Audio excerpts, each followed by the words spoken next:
Hi, my name is Katie Morini. I am a nursing supervisor here at Beth Israel Deaconess in Plymouth. So I've lived in Plymouth my whole life, born and raised here, actually born at this hospital, along with my two younger sisters. There were four of us all together in the beginning.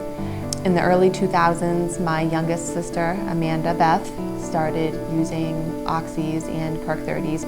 Within a year of her starting with these pills that were just supposed to be non-addicting, fun time, young people party pill, she was a full-blown heroin addict and began using heroin to withdraw off of the pills.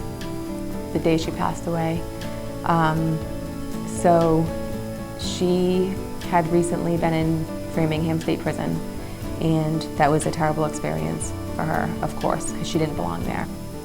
But because of the recent experience with her going to prison and her saying that she really wanted to get better and she really wanted to be at home with her family in order to make that happen, my parents had talked with her a long time that day after church and decided they were going to let her try to come back home again.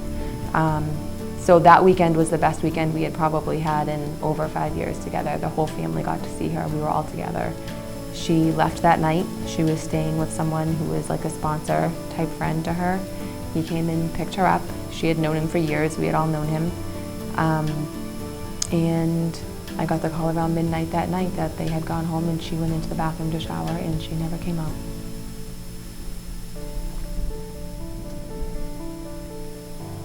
There are no words to put that emotion in a way that anyone can understand.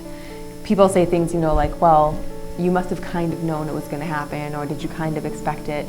And looking back, of course, there were times where I was like, okay, like she might not make it through this because it's, it's brutal, it's awful, it's ugly. It's not a glamorous thing to be addicted to a drug like that. It's horrifying. So about a year after she passed away, we had all of her beautiful poetry that she had written while she was sometimes using, sometimes trying to get help, sometimes while she was having some sobriety.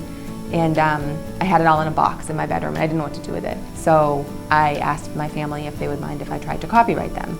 And they said, of course, that's fine. And as I started going through the poems and going through the letters, I remembered that on her last day, because we used to write together a lot, we had decided that we were going to write a book together.